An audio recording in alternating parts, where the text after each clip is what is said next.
Labvakar visiem klātesošajiem. Prieks jūs redzēt tik kuplā skaitā. Šovakar jums kopā būs Ivars Ikstens un Oskars Ernšteins.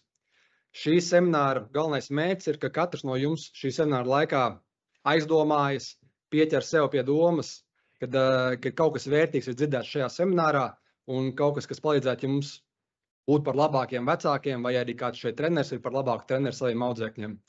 Un, protams, pieķert sev pie domas pēc semināra par to, ka šis bija vērtīgs seminārs un ka nebija izsviesta stunda gaisā. Lai šo mērķi sasniegtu, mēs esam izveidojuši konkrēto plānu, kur ir sekojuši uzdevumi. Pirmais lielā bilde. Izrunāsim, kāpēc mēs vispār šādu semināru rīkojam. Pēc tam būs 6 lielākās problēmas jauniešu fiziskajā attīstībā. Turpmāk sekosim paskaidrosim, kāds ir Kaizen jauniešu fiziskās attīstības modelis, kā arī parādīsim vingrinājumu piemērs video formātā. Tad būs viens slaids par to, kā mēs apkoposim, kuras ir tās lietas, kritēriji, kuri jāpievērš, lai mēs varētu tiešām nodrošināt veselīgu jauniešu attīstību. Pēc tam Ivars pastāstīs par, kāpēc mēs veicam testus, kāpēc tie ir svarīgi, kā arī par testu rezultātiem Kaizen jauniešiem, kuri tika veikti martā Kaizen zālē. Varbūt kāds no klātesošiem nav informēts, ka šādi testi ir pieejami, bet vienreiz ceturksnī, jeb 3 mēnešos mini grupu jauniešu treniņu ietvaros mēs veicam mini testēšanu. Un vairāk par to pastāstīs Ivars, bet tas tā ieskatam. Un tā būs viens slaids par nākamajiem darbiem no Kaizen skatpunkta, lietas, jeb soļi no attīstības skatpunkta, kurus mēs vēlamies plānojam veikt, lai vēl labāk spētu darīt to, ko mēs daram. Un semināra beigās diskusija, ja būs laiks, ja būs jautājumi, jūs droši rakstiet jautājumus čatā, un tad mēs semināra beigās iziesim tiem cauri, cik mēs spēsim tajā laikā. Pašā sākumā zelta apļa koncepts, tas ir no Simona Sineka grāmatas. Domāju, ka jūs vairāk no jums to ir lasījuši. Grāmatas angliskais nosaukums Start with Why. Un jebkuram uzņēmumam, jebkuram darbam ir svarīgi, ka mēs uzdodam pirmo jautājumu, kāpēc? Kāds ir mērķis, kāpēc mēs šo darām? Un šis seminārs tiek, ja nemaldos, 3. reizi tiek rīkots, arī mūsu mērķis ir vienreiz 3 mēnešos viņu taisīt bez maksas, ir, lai mēs spētu informēt vecākus, trenerus un turēt sevis atbildīgus arī tajā, ka mēs no mūsu puses, no Kaizen puses, no treneru puses darām visu iespējamo, lai nodrošinātu labāku treniņu procesu un palīdzētu jauniešiem būt ne tikai aktīviem, bet arī veseliem, disciplinētiem, pārliecinātiem un tam līdzīgi. Tā kā mērķis mums ir zināms un mums tas ir kopīgs, es diezgan pārliecinoši par to varu teikt, tad nākamais jautājums ir, kā mēs šo sasniedzam, kāds ir tas process. Un pašā pamatā ir efektīva komunikācija, par to mēs arī vairāk parunāsim pēc tam, protams, daudzpusīga attīstība un arī Kaizen sistēmas ieviešana vai vismaz daži elementi ieviešana. Nosaucošais jautājums ir, ko mēs ar to sasniedzam, kāds ir rezultāts. Un, protams, mēs primāri vēlamies, lai mūsu jaunieši, bērni, audzēkņi ir veseli, lai viņi ir motivēti sportot, jo lielāka dalība ir jaunības vecumā, jo lielāka iespēja, ka viņi būs arī fiziski aktīvāki atlikušajā dzīvē.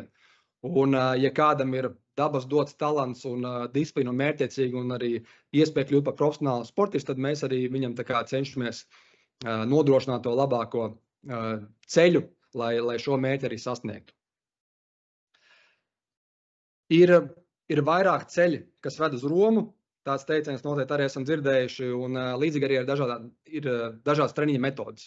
Ir labāks, protams, ir sliktāks, bet svarīgi, ka mēs skatāmies vienmēr, kad katram tas konteksts ir savādāks. Kādam ir 5-gadīgs bērns, kādam ir 15-gadīgs bērns. To pašu var teikt par treneriem, kuri trenē, piemēram, 15-gadīgu komandu vai 8-gadīgu komandu. Un pārsvarā mēs bieži skatāmies tā tikai kronisko vecumu. Mēs atveram pasi, mēs redzam, cik gadi ir, un tāpēc būtības ir jauniešu vecums un ar vienaudžiem viņi sacenšas. Bet ir jāņem vērā, ka ir dažādi vecumi, šeit arī minēti tie termiņi, gan bioloģiskais, gan attīstības, gan treniņu vecums, kuri jāņem vērā, lai mēs varētu nodrošināt to labāko treniņu procesu. Un tas nav viegli vienmēr, īpaši ir lielāks treniņu grupas, bet ja tiešām mūsu prioritāte ir jauniešu veselīga attīstība drošā un motivējošā vidē, tad šīm lietām mums ir jāpievērš uzmanība. Otra lieta varētu būt zāles un aprīkojuma pieejamība. Piemēram, lauku pilsētās parasti ir labākas, jeb lielākas iespējas piedalīties dažādās aktivitātēs. Rīgas skolās bieži zāles ir aizņemts un ir grūtāk varbūt arī tikt līdz parkam. Līdz ar to savā ziņā lauku skolēniem ir nedaudz vieglāk attīstīt šīs dažādās prasmes. Ir dažādi sporta veidi, ir komandas sporta veidi, ir individuālie sporta veidi, ir sporta veidi, kur mēs vēlamies vairāk agrīno specializāciju, piemēram, vingrošana, peldēšana, akrobātika, ir vidējās specializācijas sporta veidi, tie paši ir komandas sporta veidi, volejbols, futbols, basketbols un tam līdzīgi. Un ir vēl viena sporta veidi, tie ir vairāk tādi tehniskie sporta veidi vai tendēti vairāk uz aerobām spējām. Diemžēl tā negatīvā puse ir tas, ka pārstāv visi grib dažādu iemeslu dēļ agrīno specializāciju, bet tas nav tas optimālākais veids. Un, protams, mērķi var atšķirties. Kā piemēram, mēs varam ņemt 16-gadīgu futbola komandas divus jauniešus, no kuriem vienam ir gan fiziskie dotumi, gan tehniskie dotumi, un arī motivācija kļūt par profesionālu futbolistu. Un pēc būtības viņš izvēlās tādu ceļu, turpmāk attīstīt. Turpretī varbūt viņa labākais draugs, viņam patīk futbols, varbūt viņam patīk arī volejbols, viņš 2 reizes nedēļā grib volejbolu uzspēlēt, varbūt viņam mūzikas instruments, un līdz ar to mērķi ir atšķirīgi. Un primāri mūsu uzskats ir tāds, ka trenerim nav jādomā par profesionālu sportistu, primārais mērķis nav profesionālu sportistu izveidi, bet drīzāk par to, ka mēs ceļam to apmeklētību, mēs ceļam to jauniešu patiku pret fiziskām aktivitātēm, ka viņi ir iekšēji motivēti, ka viņi grib piedalīties treniņos, ka viņi paši raujās, ka viņi grib arī piedalīties neorganizētās aktivitātēs, kas ir treniņi, kas nav treniņi, tās neorganizētas aktivitātes, ir fiziskas nodarbības, kuras viņi paši vada. Ja, piemēram, viņi izvēlās uzaicina savu draugu, ejam ārā uzspēlēt futbolu, basketbolu vai tautas bumbu vai ko tam līdzīgi. Esam tikuši līdz pirmajai problēmai. Tā, mūsuprāt, ir lielākā problēma. Jo runājot par jauniešu attīstību, mums nevajadzētu aizmirst par cilvēkiem, kur spēlē lielu lomu. Pārsvarā jaunieši, bet īstenībā liela loma, ja ne pat lielāko, spēlē jūs vecāki vai varbūt arī kāds šeit ir treneris. Un šī trijāde izveido tādu sportisko trīsstūri. Un ir vairākas lietas, kas ir jāņem vērā. Ir, protams, katram dalībniekam jāzina savas lomas un pienākumi. Noteikti mums ir jāsaprot, ka jaunieci īstenībā par spīti tam, ka tas ir trīsstūris ir īstenībā pašā centrā. To simbolizē arī tas puisīts ar kausu un diplomu, tā vieta, kur sadiekās visi tie 3 apļi. Tas uzreiz nenozīmē, ka šis jaunietis izcīna čempionu titulus un zelta medaļas, bet tā ir tā optimālākā vieta, kur ir efektīva un skaidra komunikācija starp šiem 3 grupām, jauniešiem, vecākiem un treneriem. No mūsu puses tas viens no iemesliem, kāpēc mēs organizējam šādu semināru, tāpēc, ka mēs vēlamies būt proaktīvi sarunā ar jums. Nevienmēr mums sanāk ar visiem vecākiem parunāt uz vietas Kaizen zālē, un tā ir arī viena no Kaizen misijām, ir palīdzēt izglītot sabiedrību par sporta un fizisko aktivitāšu nozīmi ne tikai mūsu ikdienā, bet arī mūsu veselībā, neskatoties konkrēti uz kādu vecumu. Nākamā problēma ir vienveidīga attīstība. Un mēs varam uzdot savu jautājumu, vai uzvara vienmēr ir labi, un vai zaudējums vienmēr ir slikti. Jā, kā ir svarīgs konteksts, un bieži mēs skatāmies uz visu caur konkrētā sporta veida prizmu. Attiecīgi, ja tas būtu basketbols, mēs skatāmies visu caur basketbola spēlēm. Bet mums ir jāskatās plašāk uz to, un kas veido to rezultātu. Un to rezultātu veido tādi 4 galvenie virzieni, un tās ir tehniskās prasmes. No tehniskām prasmēm tas būtu metiens, driblis, piespēle, kreativitāte, bumbas kontrole, vienalga, vai tas būtu basketbols, vai futbols, vai volejbols. Ir taktiskās zināšanas, tā ir spēja jaunietim saprast spēli, spēt paredzēt situāciju, pieņemt pareizo lēmumu. Tas ir fiziskās spējas, mēs varam skatīties gan no veiklības, ātruma, spēka, izturības un daudzām citām fiziskām īpašībām. Un psiholoģiskās spējas, tā ir iekšējā valoda, tā ir darba ētika. Un ir svarīgi, ka mums nav tā vienveidīgā attīstība tikai caur tām tehniskām un taktiskām zināšanām, ja konkrēto sporta veidu prizmu, bet mums ir jādomā saulēcīgi par to, kā mēs attīstam fiziskās spējas un īpaši psiholoģiskās spējas. Ja man kāds jautātu, kurš ir vissvarīgākais virziens, mūsdienās es teiktu, ka tās ir psiholoģiskās spējas, jo varam izmantot piemēru no basketbola metiens, kādam spēlētājiem ir ļoti labs metiens, bet ja pēkšņi viņam pazūd pārliecība par savu metienu, tad visdrīzāk pat viņa lieliskās fiziskā sautība, kad viņš spēja atrast brīvu metienu, īsti neplīdz, jo viņam metienu procents vienkārši samazinās. Tā kā svarīgi, ka mēs treniņu procesā pievēršam uzmanību visiem šiem 4 virzieniem.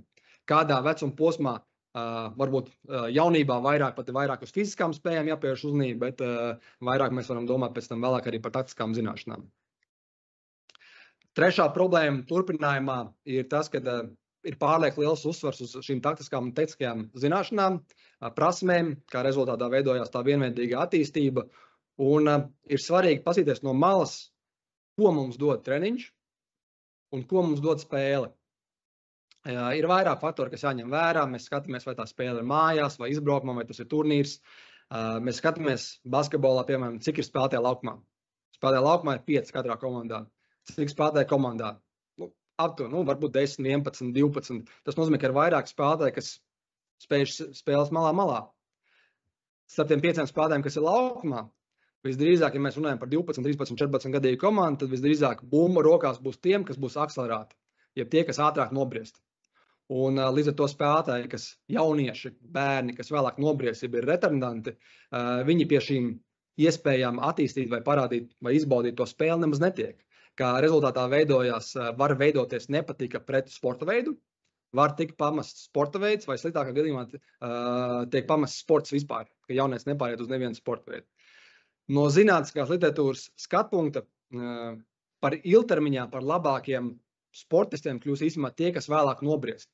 Līdz ar to īpaši ir svarīgi, kad vecāki jūs un treneri komunicējat ar tiem jauniešiem un arī pievēršat lielāku uzmanību tiem, kas īstenībā varbūt ir nosīt, ja mēs skatāmies no sporta veida, nav tie labākie spēlētāji tajā vecumā, bet iespējams viņiem ir lielāks talants kļūt nākotnē par labākiem spēlētājiem. Piemērs no Nacionālās basketbola līgas un no NHL. Kāda ir starpības ar treniņu spēli? Domāju, ka liela daļa no jums zina, Luka Dončičs, Slovēnis, Eiropas čempions un viens no labākajiem pasaules basketbolistiem, vidēji spēlē, kas ir 48 minūtes Nacionālā basketbola līgā. Viņam bumbu rokās ir 8,7 minūtes. Tad viņš ir pirmajā vietā pasaulē. Tas ir ļoti daudz laika. Porziņš, kurš ir arī, mēs varam teikt, All-Star, zvaigžņu spēles dalībnieks, ir 1,3 minūtes. Ir atvainojos, tev kādam skaņu.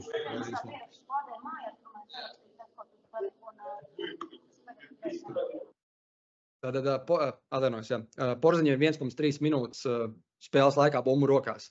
Un šeit mēs runājam par augstākās klases basketbolistiem.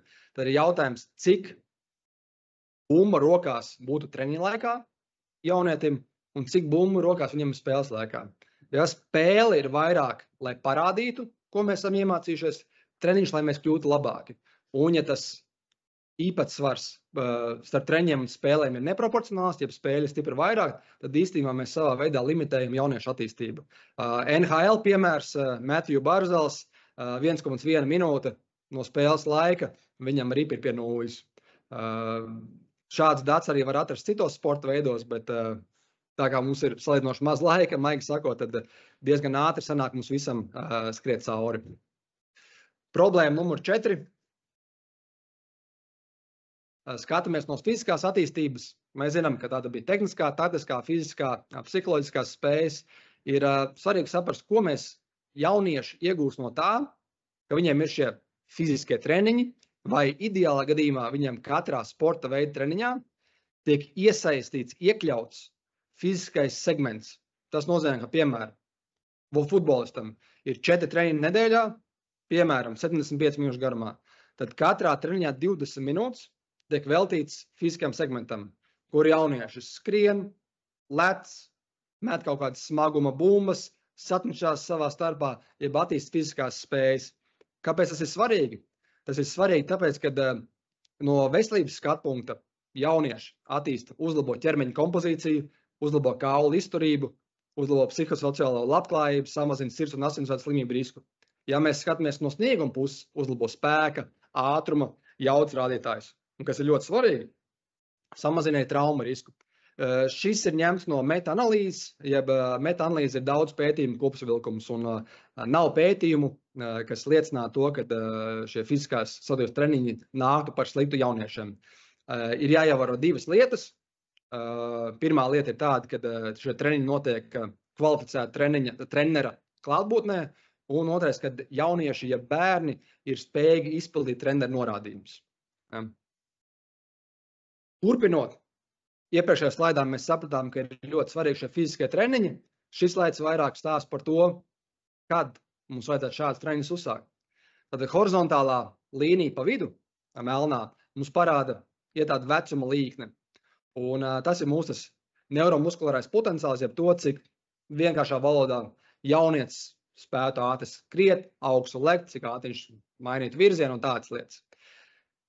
Mēs redzam 4 līknes dažādās krāsās. Pirmā melnā līkne simbolizē to, ka jaunietis nenodarbojas ne ar fiziskiem treniņiem, ne ar sporta veidu. Tas nozīmē to, ka viņš nesniedz savu fizisko potenciālu. Otra sarkanā līnija simbolizē to, ka jaunietis nodarbojas tikai ar sporta veidu. Hokejs, peldēšana, vingrošana, jebkuru sporta veidu mēs varam ielikt. Un šis jaunietis sasniedz savu potenciālu. Oranžā līnija ir fiziskos treniņus uzsākt pēc pubertātes. Tātad tas ir vidēji meitenēm tie 12 gadi, puišiem tie vidēji 14 gadi, bet tas arī plus mīnus var nedaudz mainīties. Tātad mēs redzam, ka tā līkne ir augstāka. Bet zilā līnija, ka fiziskos treniņus uzsākt pirms pubertātes. Tātad pirms 10 gadiem. Zinātniskā literatūra un daudz pētījumu liecina to, ka fiziskos treniņus var uzsākt no 5 gadiem. Diemžēl ir izveidojies tāds stereotips, kad tagad mēs domājam par fiziskiem treniņiem, mēs uzreiz savā galvā redzam mazs tievs jaunietis vai bērns, un viņam ir svaru stiens uz muguras, viņš taisa dziļos pietupienus ar līku muguru, un tas ir tāds mānīgs priekšstats, jo realitāte ir tāda, ka jauniešiem spēlējoties bērnu laukumā, lecot tur no slitkalniņa vai no kaut kādas rotaļu tur riteņa, ir daudz lielāks slodzi locītājiem nekā izpildot konkrētos vingrinājumus. Svarīgi, atgriežoties pie iepriekšējā slaida, kad ir kvalificēts treneris, un attiecīgi šis kvalificētais treneris izvēlās pareizi treniņu metodiku jauniešiem.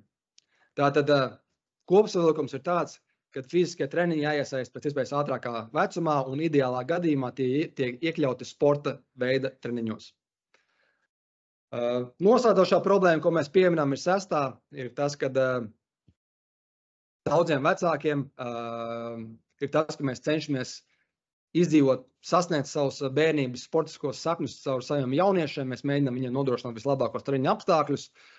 Savā ziņā arī daļa no treneriem ir sacenšās savā starpā par izcīnītajām medaļām jauniešu turnīros 12, 13, 14 vai 8 vai 15 gados, bet realitāte ir tāda, ka arī zinātniskā literatūra neliecina to, ka sportiskie sasniegumi komandas sporta veidos 12, 13, 14 gados liecinātu par to, ka šie jaunieši kļūst par profesionāliem sportistiem. Un realitāte ir tāda arī, ka tās medaļas īstenībā diezgan maznozīmīgas. Nezinu, vai arī esmu par to runājis, bet personīgi jaunatnes komanda, kuras pārstāvja, mēs izcīnījām, man liekas, 4 vai 5 titulus.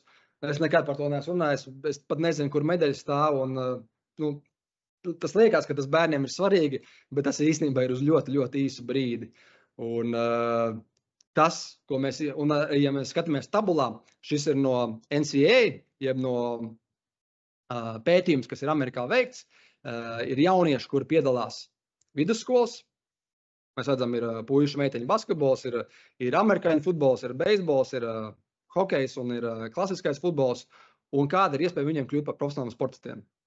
Un, ja mēs skatāmies apakšā, kur tā izsaukuma zīme ir % high school to professional, ir 0,03%. Ja, tas ir ļoti, ļoti maz jaunieši, kas kļūst par profesionāliem sportistiem. Un realitāte ir tāda, ka visdrīzāk viņi tiešām bijuši ļoti talantīgi un viņiem bijuši liels darba spējas, lai šo sasniegtu. Tas, ko mēs atgriežamies pie iepriekšējā par profesionālu sportistu, mēs arī varam skatīties no citas skatu punkta, kāda ir vispār profesionāla sportista definīcija. Varam paskatīties cauri basketbolistiem. Pēdējo 30 gadu laikā, manuprāt, ir 2 basketbolisti, kas ir nopelnījuši tādu iztiku, ka viņi varētu nestrādāt. Liela daļa vietējie profesionāli spēlētāji, kas būtu basketbols, volejbols, handbols, hokejs, bieži strādā papildus darbā. Viņi varbūt skaitās profesionāli sportisti, bet, diemžēl, tas atalgojums nav tāds, un tā karjera ir salīdzinoši īsa, alga ir atkarībā no sporta veida 8, 9, 10 mēneši gadā. Varbūt kādreiz nesamaksā, varbūt kāds notraumējās, varbūt kāda atlaiž. Un īstenībā tas profesionālais sports ir ļoti, ļoti sarežģīts. Pārsvarā mēs dzirdam par lieliem, superlieliem līgumiem, bet tie īstenībā ir tāda ļoti, ļoti, ļoti maza procentālā daļa. Bet tas, uz ko mums vajadzētu likt lielāku uzsvaru, ir tas, ka mēs varam izaudzināt veselu un visu dzīves laikā fiziski aktīvu cilvēku.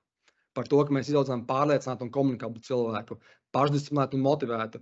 Un, kā jau pirms tam minēju, tiem, kam ir vēlme un talants, nodrošināt vislabākās iespējas kļūt par profesionālu sportistu. Jo primāri mēs vēlamies attīstīt personību, tad mēs domājam par sportistu, un tad mēs domājam par konkrēto sporta veidu. Vai tas būtu futbols, vai tas būtu hokejs, vai tas būtu volejbols. Ir daudz, daudz lielāka iespēja izaudzināt labu cilvēku, veiksmīgu biznesmeni, labu ģimenes locekli nekā izaudzināt profesionālu sportistu, kuram tā karjera arī ir, karjeras ilgums ir limitēts. Pārējām pie Kaizen jauniešu fiziskās attīstības moduļa. Kas ir moduls? Tas ir tāds vadlīnijas, jeb karkas, kas palīdz mums konstruēt to treniņu procesu un vadīties pēc konkrētiem kritērijiem, kam mums būtu jāpievērš uzmanība. Šeit ir svarīgi atkāpa to, ka nav tā, ka mēs ar Ivaru šeit vienkārši apsēdāmies un to pašu izdomājām, bet daudzās valstīs ir šādi moduļi ir gan uz visiem sporta veidiem, gan uz specifiskiem sporta veidiem uzrakstīti. Ja kādam no jums interesē šāds materiāls, var atrast bez maksas internetā. Pārsvarā viņi ir zem Long Term Athlete Development, un tad atliek ierakstīt tikai sporta veidu un PDF, un parādīsies informācija. Un šis ir tas, kā mēs strādājam. Un turpmāk būs arī pāris video piemēri. Tātad šis mums palīdz plānot treniņu procesu. Mēs varam sistemātiski un progresīvi attīstīt dalībniekus un koncentrēties uz to, kas ir vislabākais dalībniekam visā viņa dzīves laikā. Tātad pirmais mums ir 0 līdz 6 gadi, jeb Discovery. Šī ir vienīgā grupa, kuru mēs Kaizenā netrenējam. Mēs sākam trenēt tā no 6 gadiem. Un ir svarīgi, ka ir tās ikdienas fiziskās aktivitātes ir ar uzsvaru uz prieku. Šeit vislielākais darbs ir tieši vecākiem, ar to, ka mēs regulāri ar saviem bērniem spēlējamies, ar to, ka mēs izmantojam dažādas rotaļas un nodrošinām to, ka ir tāda risku un ierobežojuma izpēte pēc iespējas drošākā vidē. Kad viņi var kļūdīties, bet kļūdoties viņi tur ļoti nesistos, viņi būtu tāpat veseli un zilums pāriet un ietu tālāk. Šeit ir piemērs no privātās galerijas, ko vakardien atradas savā telefonā.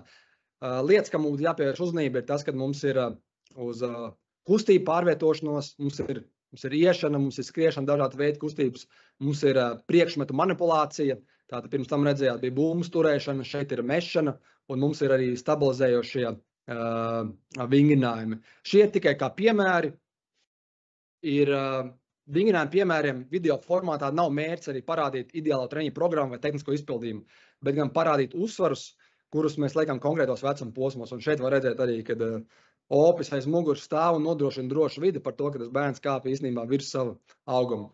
Šeit bērnam ir pietiekams silts drēbes, lai šādas aktivitātes viņš varētu darīt drošībai. Šeit mēs redzam manipulācijas, priekšmetu manipulācijas spēles. Svarīgi mēs vadāmies pēc bērna vēlmēm, tas, kas viņam apnīk, viņš vairs vēl negrib darīt. Līdz ar to mums sanāk būt diezgan tādiem ordināliem, atvērtiem, lai mēs varētu izdomāt visādas vingrinājumus, kādas izpildīt. Šeit īsti no Kaizen video, kā te šķēršļos izveidota. Ejam tālāk fundamentals, 6-9 gadi.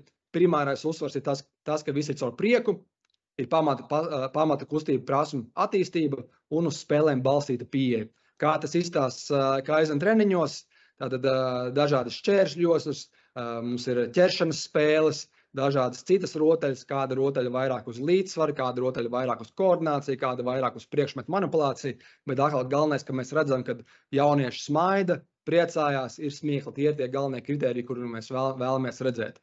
Un tad tas, ka bērns nāk ar prieku uz to pēdiņās treniņu, tas ir galvenais. Jo pats galvenais ir, ka mēs palīdzam bērnam izveidot mīlestību pret fiziskām aktivitātēm.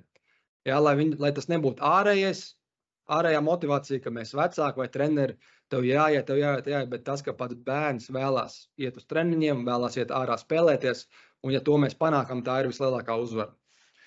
Foundation, ja pamati, mainās nedaudz tie stūrakmeņi, pamata kustība prasmes no otrās vietas pāriet uz pirmā vieta fiziskās aktivitātes ar prieku pāriet uz otro vietu un sākam izveidot labus treniņu ieradumus. Ko nozīmē labu treniņu ieradumu? Nu, tas lielā mērā ir atkarīgs no vecākiem, kad atvainojuši šeit skaņu fonā, vai to, piemēram, bērns atbrauc laicīgi uz treniņu, par to, ka viņam ir apģērbs, par to, ka viņam ir ūdens pudele, par to, ka viņš nenokavē. Tās lietas, kurās mēs pievēršam uzmanību, un mēs arī ikdienas procesā ne tikai trenējam, bet mēs arī iekļaujam tādas informatīvās lietas, uz kurām liekam akcents. Šeit jūs redzējāt, bija vingrinājumi ar nūju, tātad mēs apgūstam tehnisko izpildījumu pamata vingrinājumiem, pamata kustību. Šeit mēs redzam noliekšanos, pēc tam, man liekas, bija pietupiens, sāniskais pietupiens, bija pumpēšanās, un tad mēs primāri attīstam tehnisko izpildījumu. Tā, ka mēs to esam attīstījuši, mēs domājam par atkārtojumu skaitu. Kad mēs domājam par atkārtojumu skaitu, tad mēs domājam par pretestību. Un tad mēs varam tālāk šo vingrinājumu apgrūtināt. Piemēram, šeit jaunietis pilda vingrinājumu atbalstoties ar ceļiem pret zemi. Nākamā progresija, piemēram, mums būtu jau ceļus atceļot no zemes. Trešais vecuma posms ir development, jeb attīstība, 12 līdz 16 gadi. Šis īstenībā ir tāds specifiskākais, kam jāpievērš lielākā uzmanība, jo ir vislielākā starpība starp jauniešiem. Vēlamies attīstīt fiziskās spējas, izglītot par treniņu procesu.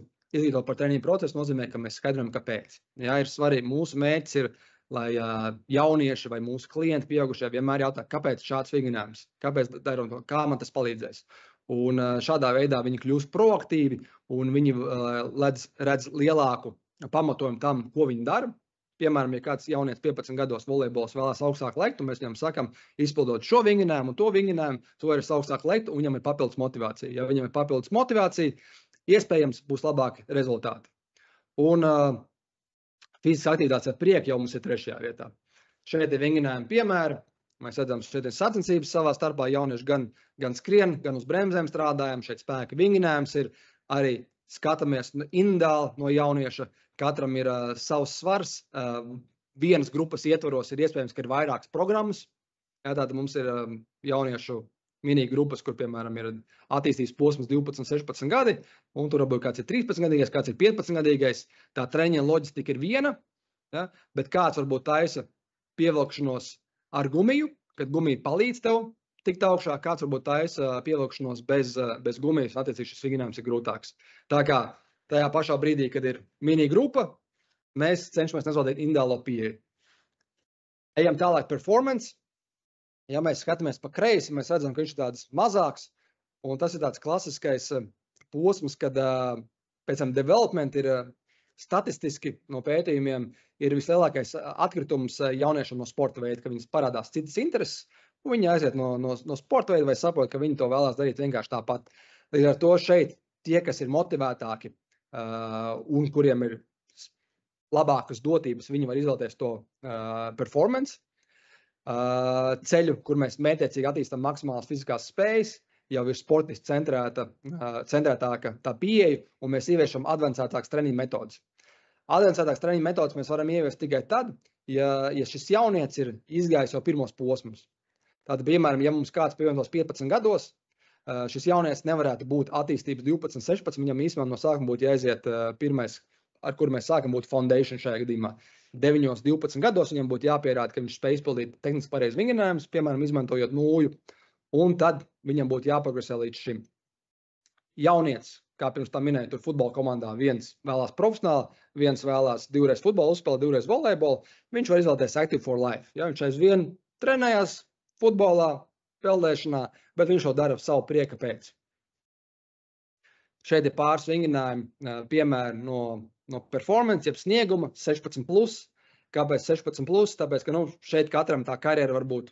Kāds līdz universitātei to dara, kāds varbūt dabū Amerikā pilnu stipendiju un līdz universitātes beigām, kāds varbūt kļūst par profesionālu sportistu līdz 35 vai 40 vai 45 gadiem, bet agrāk vai vēlāk mēs visi nokļūstam nākamajā attīstības posmā, kas ir aktīvs visu dzīvi, tas ir jebkurš vecums.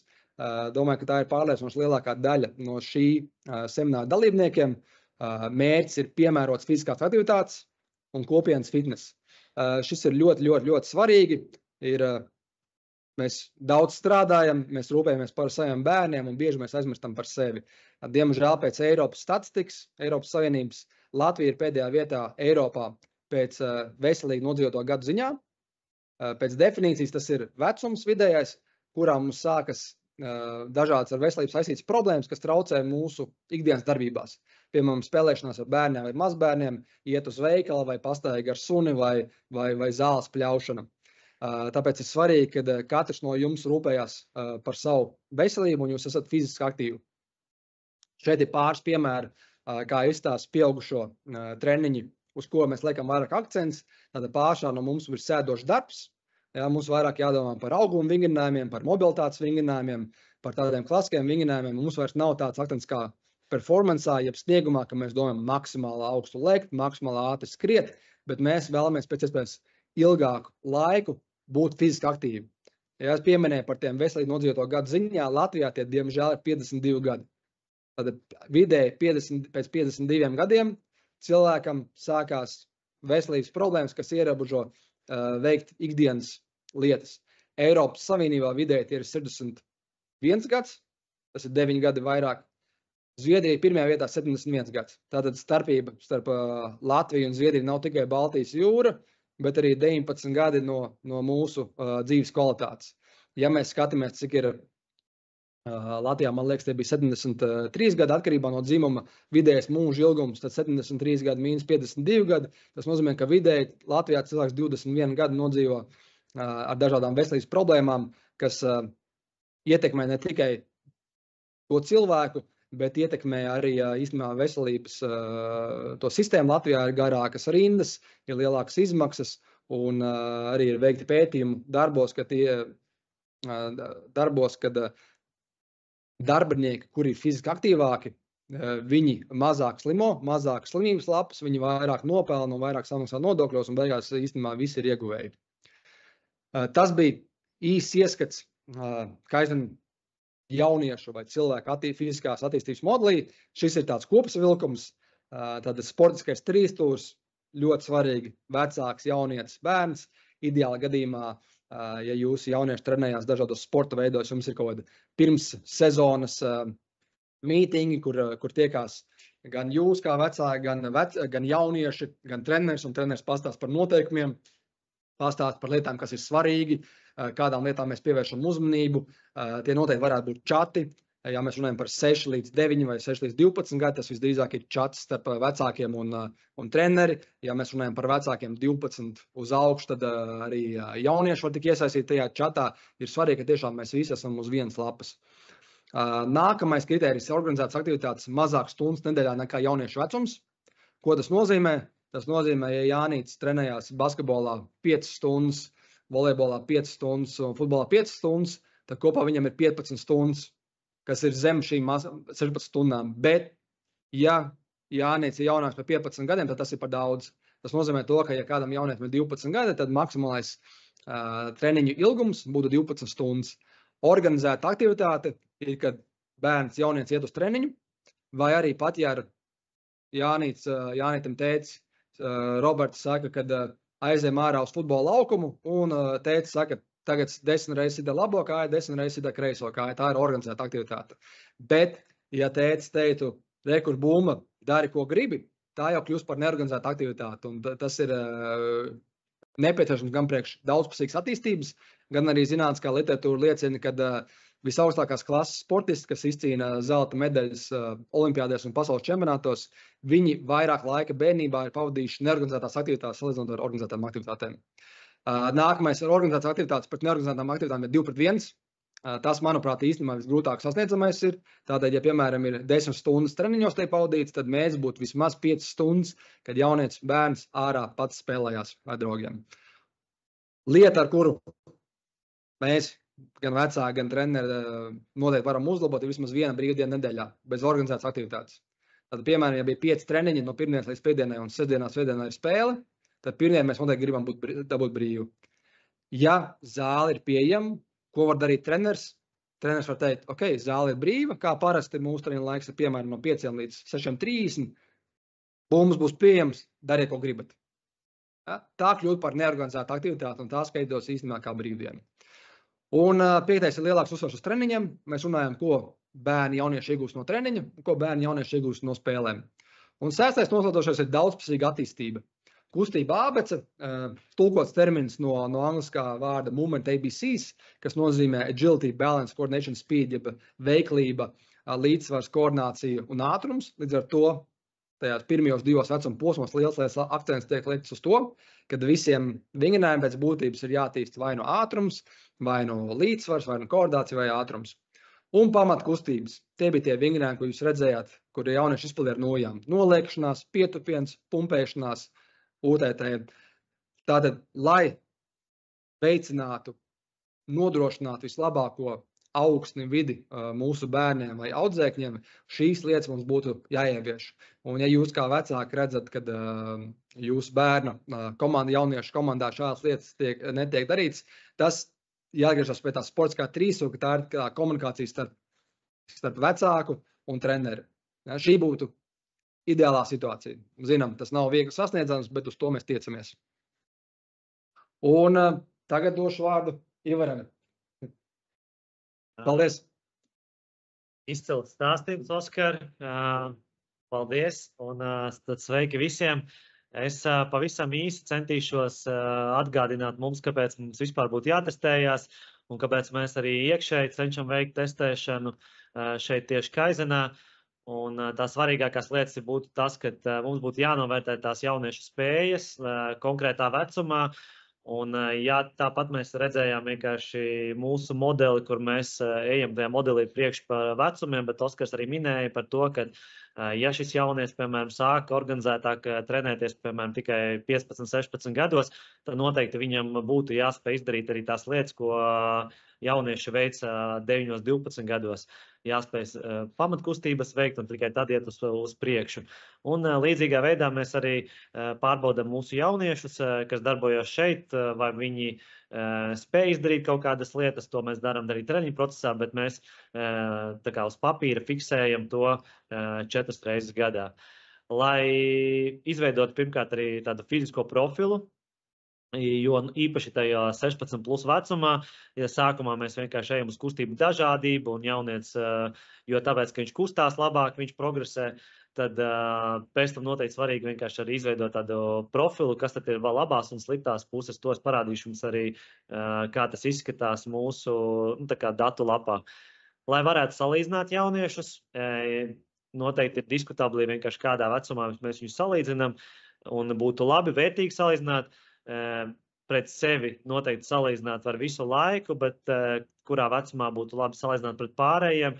Noteikti neieteiktu to darīt vecākiem šajā vecumā, kas ir no 12 līdz 15 gadiem, jo tas ir ļoti interesants vecums, kur pētījumi rāda, ka 14-gadīgs jaunietis var atšķirties 6 gadus īstenībā bioloģiskā vecumā. Tas nozīmē, ka viens no 14-gadīgiem, kas pasē rakstīts 14 gadi, var būt 10-gadīgs, otrs, piemēram, 16-gadīgs. Līdz ar to viņam sanāk 6 gadu starpība. Tāpēc noteikti tajā vecuma posmā nebūtu objektīvi salīdzināt bērnu savā starpā, bet noteikti bērnu janvārī un bērnu jūnijā var salīdzināt. Noteikti, lai mēs motivētu gan visus iesaistītos trīsstūrī, gan trenerus, gan tur varētu minēt arī organizācijas, tā pašā vecākus, jauniešus saprast vienkārši, vai mēs virzamies pareizā, esam uz pareizā ceļa. Un, lai, tā kā atgādinātu ik pa laikam vienkārši arī savas lietas, vai tās lietas, ko mēs darām, tiešām ir tas, kas palīdz mūsu jaunietim vislabāk attīstīties. Uzlikšu jums jauniešu testa lapu. Ja gadījumā jūs to uzreiz neredziet, tad lūdzu man sakiet.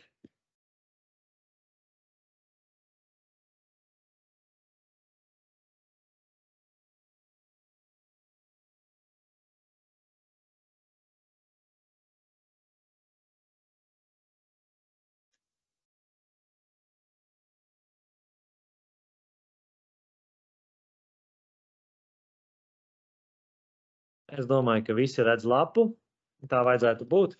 Tas, ko jūs redzēt šeit lapā, Es ātri izskriešu cauri tam kopsavilkumam, pēc tam jums tikai tie, kas jaunieši testējās, tie vecāki saņem šo lapu arī, un svarīgākais jūs jau redzēt ar krāsu ir sarkanā un dzeltenā krāsa, un tas ir Luxofor princips, ko mēs izmantojam, un ja jūs redzēt sarkanā krāsa, to redz arī mūsu treneri, un mēs tam pievēršam uzmanību, kad mēs redzam starp kājām kaut kādu asimetriju. Šajā gadījumā tas ir potīts amplitūdā, un tests, kas ir uz līdzsvaru, un skaidrs, ka mēs negribam, lai tā asimetrija starp kājām būtu liela.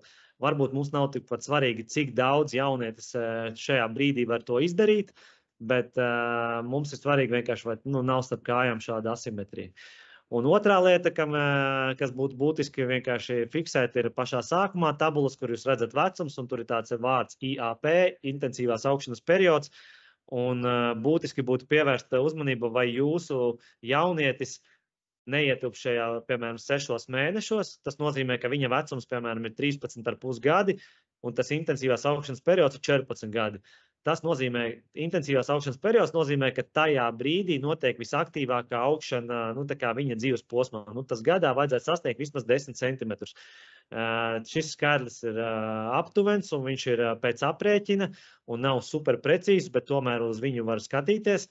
Un, ja jūs redzat, ka jūsu jaunieci ir iekšā šajos 6 mēnešos, vai tuvu šim intensīvās augšanas periodam pirms vai pēc, piemēram, vai viņam ir 13,5 gadi vai 14,5 gadi, un ja viņa intensīvās augšanas periods ir 14 gadi, tad noteikti vajadzētu skatīties līdzi viņa slodes apjomam. Jo tajā brīdī slode uz ķermeni ir liela, viņam pazūd nedaudz kustība arī koordinācija, viņš paliek nedaudz tā kā tizlāks, tā tas arī saucās. Un skaidrs, ka viņam var būt tajā brīdī pārslodzes traumas. Tas ir tam, kam mēs arī sekojam līdz treniņos, skatāmies, vai viņš pilnvērtīgi var izpildīt arī jaudas vingrinājumus, vai viņam gadījumā nevajag kaut kādu grūtību samazināt. Ja šis periods ir gada ietveros, noteikti to arī vajag ņemt vērā, bet tas svarīgākais būtu tieši pirmie 6 mēneši pirms vai mēneši 6 pēc. Šajā tabulā tas arī viss.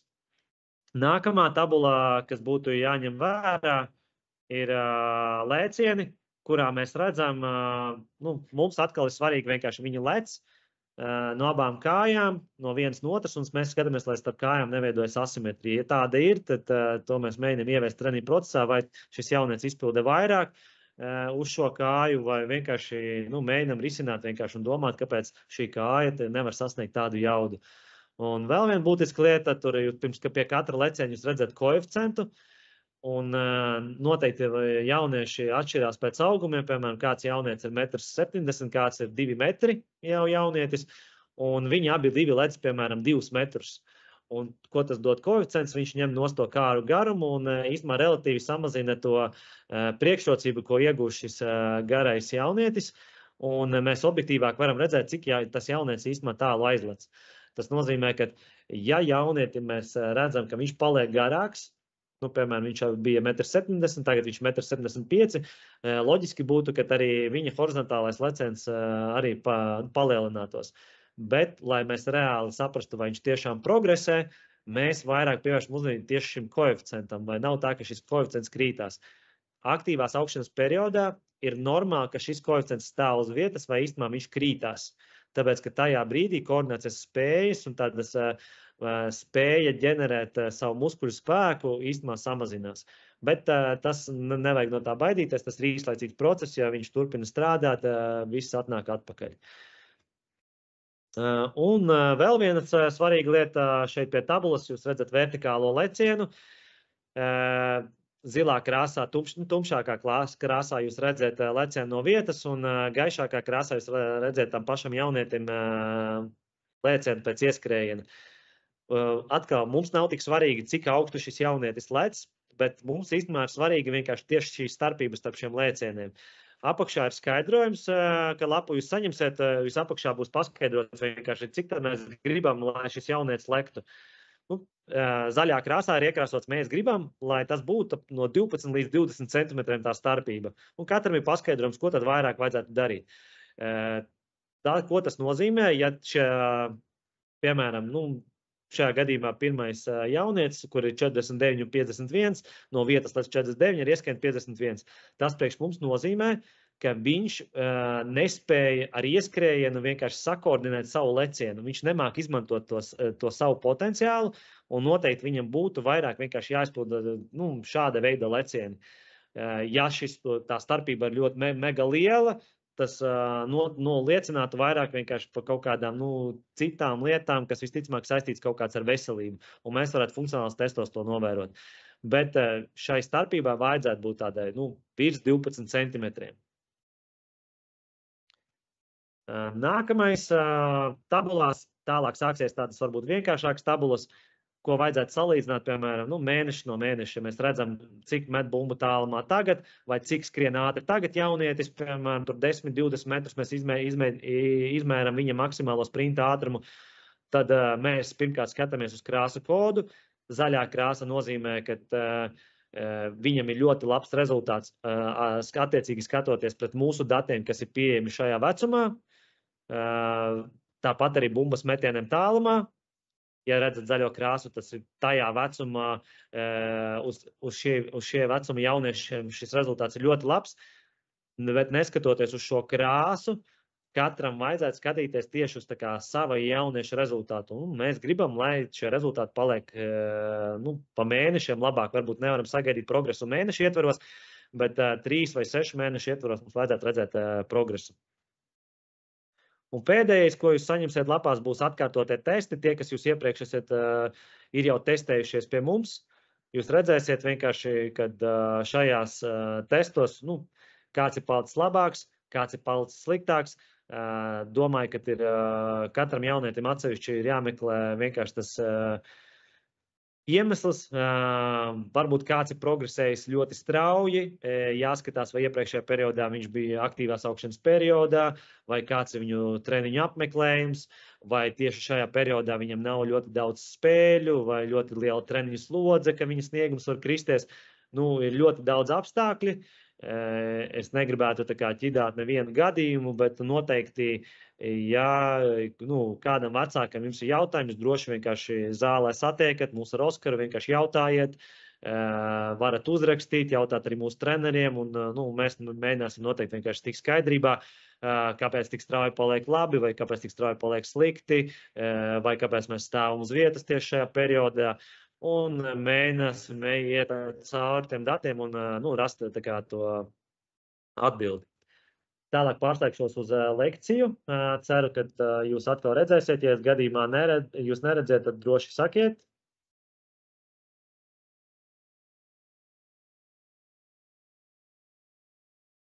Šobrīd jums vajadzētu redzēt. Un Oskars paturpinās par nākamajiem darbiem. Ceru, ka lielākā daļa no jums zina, ko kaizen nozīmē. Un kaizen nozīmē no japāņu valodas tulkojumā pastāvīga attīstība. Līdz ar to mēs esam paši sev uzlikuši tādu spiedienu, ka neatkarīgi no tā, kur mēs esam vai ko mēs zinām, mēs apzināmies, ka mēs vienmēr varam labāk. Līdz ar to mūsu mērķis ir turpināt rīkot testus vienreiz ceturksnī. Turpināsim arī rīkot šādus seminārus vienreiz ceturksnī. Ja jums ir, piemēram, kādi ieteikumi, ko jūs vairāk vēlatos uzzināt, vai kādi jautājumi, droši rakstiet mums. Laiks ir ļoti maz, lai 45 minūtēs vai stundā pastāstītu. Mums ir semināri, kur mēs braucam, un mums vienam vecuma posmam ir pa 4 stundām mēs runājam, stāstam. Nākamais mūsu lielākais mērķis ir izveidot vingrinājumu bibliotēku online formātā. Ko tas nozīmē? Tas palīdzētu gan ar mūsu treneru izglītību, gan tas palīdzētu, piemēram, attālināt, nodrošināt programmas. Piemēram, kāds jaunietis satraumējās, aizbrauc uz laukiem vai ar vecākiem atvaļinājumā uz Tenerifi, vai vienkārši grib mājās vingrot, tad viņam būtu pieejams video formātā šis vingrinājums.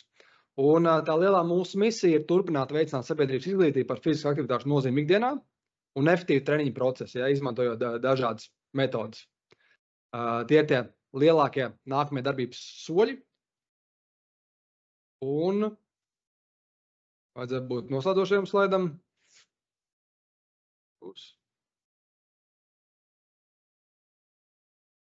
Noslēdzošajā slaidā jūs redzēsiet QR kodu. Ar telefonu ieslēdzot kameru, jūs varēsiet noskanēt to QR kodu. Jums atvērsies Linktree kods, kur, ja jums ir vēlēšanās, jūs varēsiet saņemt prezentāciju, nokačāt. Tas ir viens. Otrs, mēs jums lūdzam aizpildīt anketu.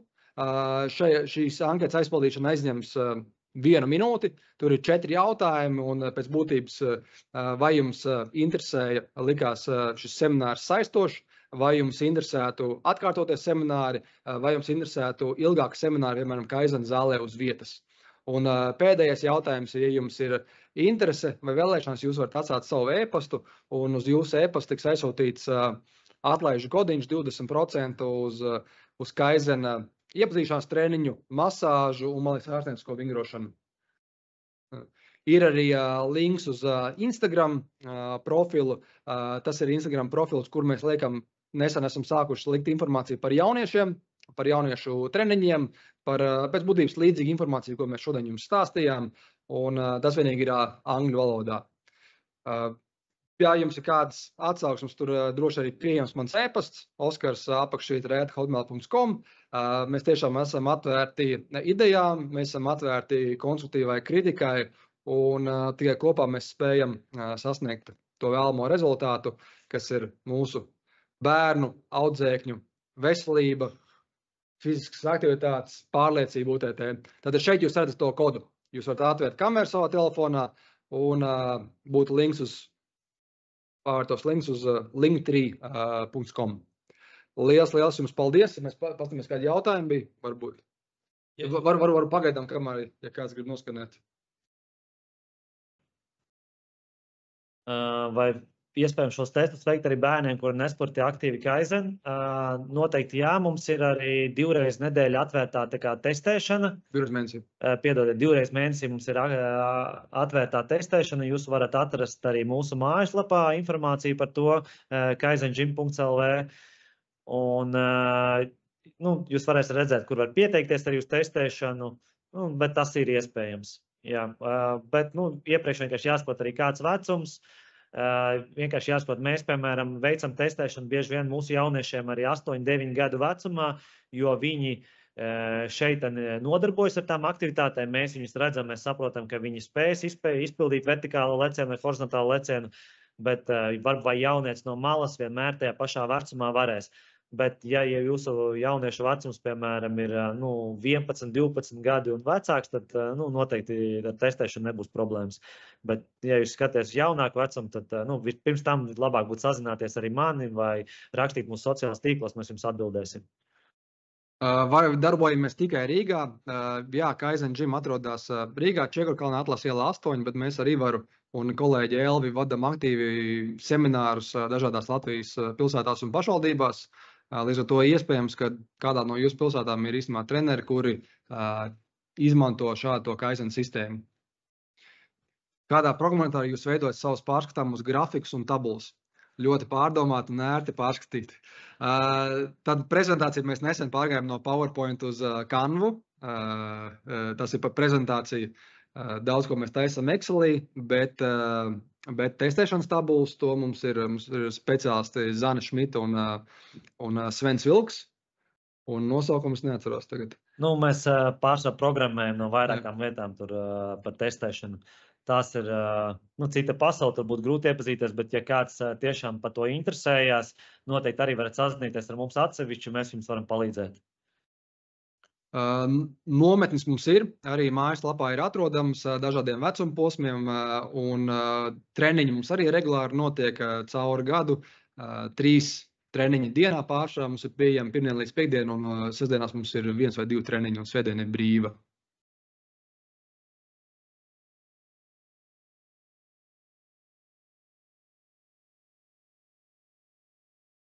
Droši, ja kādam ir problēmas uzrakstīt, piemēram, vai nevar atrast, piemēram, čatu, jūs varat pajautāt tāpat. Pirms pāris mēnešiem mēs atjaunojām mājaslapu, kaizengym.lv. Dotajā brīdī viņi ir daudz simpātiskāki nekā viņi bija pirmos 2 gadus. Mēs arī papildinām informāciju gan par speciālistiem, kas pie mums strādā, gan par pakalpojumiem, kādus mēs piedāvājam.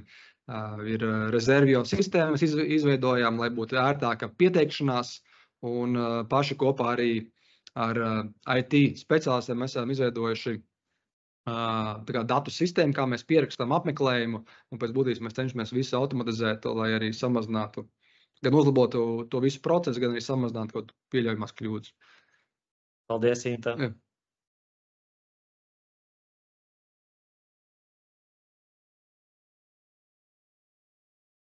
Jā, mēs esam ļoti atvērti uz ēnošanu. Tā ir viena no mūsu misijām, ir, kā jau minēju, sabiedrības izglītības celšana.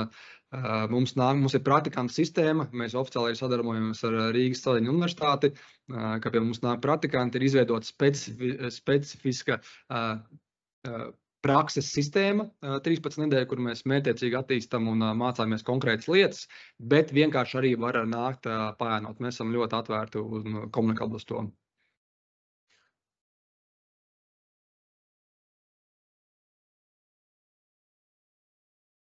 Liels paldies jums, novērtējam. Katrs kompliments īstenībā ir tā kā degviela mūsu degvielas cisternē.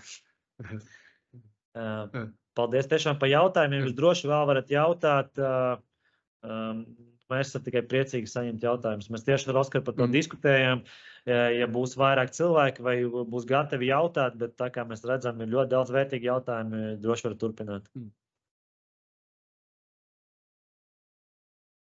Liels paldies par dalību, un tiešām bija vairāk dalībnieku nekā mēs gaidījām, un cerams, ka mēs varam turpināt šo ierasto praksi, ka vienreiz 3 mēnešos mēs rīkojam online, un ja būs pietiekami liela atsaucība, tad mēs būtu noteikti ieinteresēti dalīties vairāk tieši par jauniešu attīstību, tepat kā Aizen Gym uz vietas, un katrs no jums ir laipni lūgts apstīties, atbraukt pie mums ciemos un paskatīties, kā mēs šeit strādājam.